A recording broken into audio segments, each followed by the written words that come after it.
Daná hlavatá, prichytení klamári. Jazvecovci dostali návštevu. Prišli ich navštíviť príbuzní. Bolo ich však toľko, že sa do nory domácich, hoci bola veľká, nezmestili. Nech sa akokoľvek usádzali, vždy niekto zvyšoval.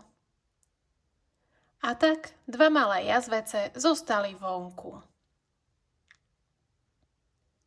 My sa tu budeme pekne hrať, uisťovali svojich rodičov. No tým sa to akosi nepozdávalo. Vedeli, že ich deti rady vystrájajú. Nebodaj by sa im mohlo prihodiť čosi nedobré. Bez dozoru ostať nemôžete, rozhodol starý jazvec. Ešte ste mladé, neskúsené, ani len netušíte, koľko nástrah na vás číha.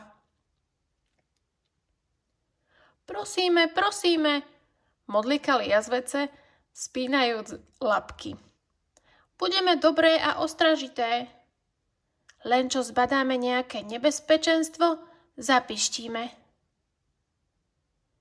Na veľa na to starý jazvec pristúpil. No nezabudol ich ešte vystriehať. Nevzdialujte sa od nory ani na krok a nech vám ani nenapadne ísť k jazeru. Kam by sme chodili, plávať nevieme, tak čo by sme pri jazere robili? Dušovali sa jazvečatá. No starý jazvec ešte ani nestihol vojsť do nory, keď sa tí 2 lapaji vpustili v nohy. A poď ho rovno k jazeru. Chvíľu postávali na brehu, ale potom skúsili vliesť aj do vody. Celkom sa im to zapáčilo, lebo voda bola na kraji teplúčká, prehriatá slnkom. Pri čvachtaní úplne zabudli na čas.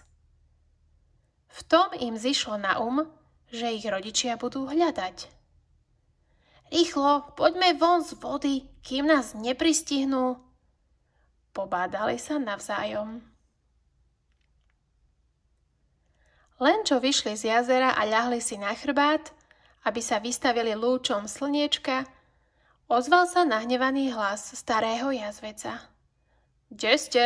Kam ste sa zatárali? Dúfam, že nie ste pri jazere a že ste sa v ňom nekúpali.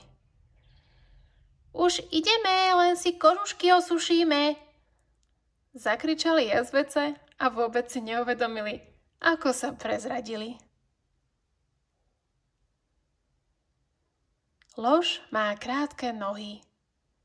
Každé klamstvo býva skôr či neskôr prezradené.